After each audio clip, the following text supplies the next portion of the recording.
Welcome back to another episode of Lone Star College Football. Hopefully, some of y'all are coming in from our last video that just got posted on the Big 12 media rights deal and how that can shake up the Big 12. If that's the case, y'all do us a favor, hit the like button, subscribe, and leave us a comment. Today, we're going to talk about expanded playoffs. So let us know, what do y'all think about that? Do you think if there was more teams, your team could make it? How many teams do you think we should go to? Everybody's got an opinion. I'd love to hear y'all's, and we might even talk about it in the next video. So with that being said, we've got expanded playoffs on the table. I personally, I think I'm a fan of the expanded playoffs. Hear me out. I like football. That's my argument. I like good football. And if expanded playoffs means we get more higher ranked teams playing each other and a couple more weeks added to the season, I like that. Now, does that mean it's good for college football? I don't know. I don't know how that changes the dynamics. I'm not a professional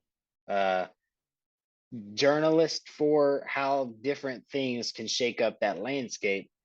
Now, some people say, let's just jump right into 16. Let's just go from 4 to 16. We went from the BCS, which was 1 and 2 play, to a 14 playoff, and let's just jump to 16.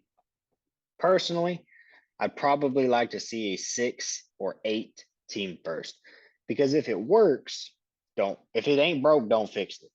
And 4 kind of works. I think 4 is a problem because you're seeing a team like last year, Baylor and Oklahoma State at 5 and 6. I'd like to see them get one more game in. I think Baylor could have beat Cincinnati, and if that's the case, and Baylor could have beat Cincinnati. Would Baylor beat Bama? No, but they could have made it further than Cincinnati. Right. So I think we're kind of with 4. We're kind of at a point where it's like, okay, if you're undefeated, you're in, I guess. But if we could go to 6 or 8, it can be okay. If we're at 6 or 8, it can be like, okay, the undefeated, you're in, fine, whatever. But we still have more slots for teams that we think should actually be in the playoffs and play in these games. Obviously, it doesn't matter. You could go to, there's 131 FBS teams. If you go to 99, that 100th team is going to complain that they should have got in. So there's always going to be somebody left out. But I think this way, I think it gives us a better chance at seeing some teams that actually probably deserve to be there. And hey, we all remember that year that the New York Giants as a wild card went in and ran the tables and beat Tom Brady in the Super Bowl. So they beat Tom Brady. Yeah, like it happens. That's why they play the game. If it was a guaranteed win, they wouldn't play the game. But anything can happen on any given Saturday. Probably. Victor Cruz. I don't know if Odell was there yet. Oh, Odell wasn't there yet. That was before Odell. But I can't remember what you sent it to me on, but there was one that we saw that I think we both really liked, and that was like the top 4 conference champions, like as far as overall record wise, they have an automatic spot right there. Yeah. I think Guaranteed. They had bye weeks in that first round, and I think it was the first 4 1 and 2 got a bye week. 1 and 2. Mm-hmm. How did that go then? I think because if there's 16, there were 16 in that one. There were 16 teams, so 1 and 2 got a bye week. That left 14 teams, 7 and 7 to play against each other. No, that was. Oh, was that an 8? I think 8 would work. That might have been an 8. I think 8 is the number I would go to personally.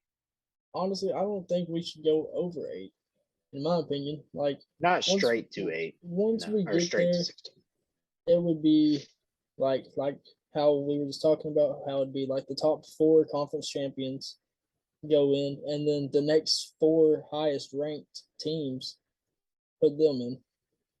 Yeah. I think go ahead. Sorry. You were talking about teams getting like snubbed basically from the playoffs. I think Baylor went through that at least 2 times. I think there was a third one where we were close. There wasn't no third one. It was 2014 and last year. No. There wasn't no third one. There was another one with Bryce Petty. forgot what The year it Aggies was. thought they got snubbed too. But the They Aggies might suck. have back in like 2020. I think maybe COVID year. I think they felt like they got snubbed, which is possible. I don't remember. I remember having conversations with some friends, but I don't know. Maybe they did. Maybe they didn't. All we What had I to think, do was the commissioner just pick the clear winner of the Big 12 that year instead of just being like, no, it's a tie. Like, oh, well, in 2014, what I think would be beneficial is if they would actually just come out and say what matters. If they would just say, no, being an undefeated group of five is more important than a one or two loss or a one loss. There wasn't a one loss Big 12. But y'all were a two loss Big 12 champ, but y'all got redemption on one of those losses in the Big 12 game. Doesn't negate the second loss, but it helps. I just wish they'd come out and say, all right, this is what matters. You're undefeated, you're automatically in. If there's only 4 undefeated teams, those 4 are automatically in. Except last season, Alabama had 2 losses and still got in because it's Bama. Yeah, because they beat Georgia in the SEC championship game. I think one of the main reasons I am pro college football playoff expansion is because I'm sick and tired of seeing players opt out of these bowl games. Dude. And if you make, hear me out, if you make those New Year's Six bowls into playoff games, those kids will play because they're like, oh, we still have a chance. This game can matter. It won't just be, so example, Baylor and Ole Miss last year playing in the Sugar Bowl. That would have been Baylor moving on to the next round of the playoffs. Yep. Now would Ole Miss have? I don't know if they had players opting out. I don't know if Baylor had players I opting think they out. had a couple. Baylor didn't have any that I remember, but the ones that opted out for Ole Miss, I don't think they were big contributors. Yeah, I just say take all the major bowl games and make those into playoff games. It kind of changes stuff around because right now, like the Sugar Bowl is the highest rated SEC non-playoff team versus the highest rated Big 12 non-playoff team. So that would have to stop and change. They might not be happy doing that. I don't care. They need to do something. Yeah. I mean, it's just like they gotta find something. Like even just taking away non-conference games, like not all of them, but like Hold on 2 now. of them. No, like hear me out though. If they're worried about the season being too long, and they only go to an 18 playoff, that's probably what another 2 games. Actually, personally, I think we're getting kind of close. Maybe not close like in a year or two. Within a decade, I think we're close to seeing the schedule lengthen and be longer, more games. Because the reason why it hasn't yet is because these players aren't getting paid. Now they're getting paid. This is a job, and you can afford health insurance, and you can pay if you get injured, you can pay for that. And Yeah. so now it's kind of in a situation where they can say, we're paying you. This is how many games are on the schedule. Do you want to get paid or do you want to go to school somewhere else? Do I think that's what they should do? No, I think I really enjoy, I mean, I'm glad the players are getting paid. I think that's good. If somebody was making money off of me, I'd want a cut. Especially how much they So make. right, yeah, these colleges are getting paid like mad. So if I was a football player, I'd be wanting to get paid. So I'm happy for them. Glad that's finally changed. It took forever. We Yeah, should have had finally. NCAA football all these years, but they were stubborn. Other than that, I think college football playoffs expansion can be good. I think there are definitely some negatives when you have 2 fans talking about it here where we want good football. We want what's best for college football. Unfortunately, the people who actually make these decisions, they have a pocketbook that they're trying to fill. Yeah. They're not really worried about what's best for it. They're worried about what's best for their wallets, and that sucks. Hopefully, we're able to come out of all this and be able to maintain the traditions and the rivalries that we all have with our favorite teams that we hate. we hate teams, and hopefully none of that has to die. But you got anything else to add to the college football playoff expansion topic? Fix it. Fix You it. have too good of teams sitting out and players opting out of ball games. If these kids had something to play for, they would be there. Yeah.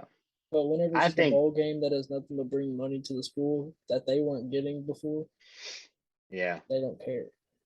And also that could be like the players, you don't necessarily have to expand playoffs to get players to quit sitting out. Now that they're getting paid, that opens up a lot of contracts. And who's to say that it doesn't take very long for a school to just say, okay, you want to sign here, your letter of intent, you want to sign on signing day, here's your contract that states you're going to play in these bowl games because you're getting paid. Yeah. This is your job. This is what's expected of you. And you sign on the dotted line, you're playing.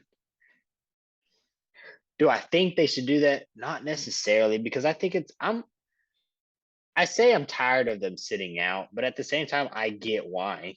Yeah. If you're like, hey, I'm a first round draft pick, I don't need to play in this game. I don't need to risk injury. I get that. And it's like I'm broken in half between, yeah, you're right. You've played enough. You're gonna go to the NFL and have a career. I'm happy for you. Go on. But then there's also like, that's your team. You've been rocking with them the whole season. This is the last game. Your team needs you. I think you should play. Ultimately, my opinion on what they should do for their career doesn't matter. But if there was a way where we could make it to where those kids want to play, I don't like the idea of forcing them to play. But if there's something that Give could them be a changed to bonus. where they actually want, yeah, a bonus would be great. Give them a bonus.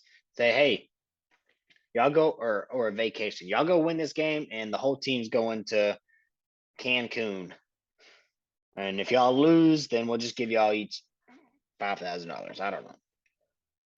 I'm down. So, right, might cost less than 5,000 to go to Cancun. I ain't never been, so I don't know. But with that being said, I think we're all done here.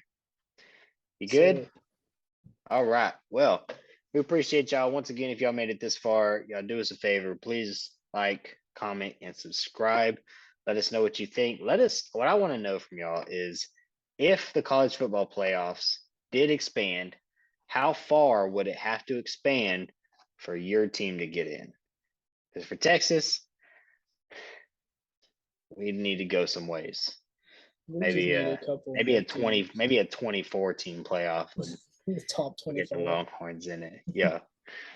With that being said, y'all can find him at @LPatterson_3. You can find me at ChristianH_88. And you can find our channel on Twitter at LoneStar_CFB. Appreciate y'all.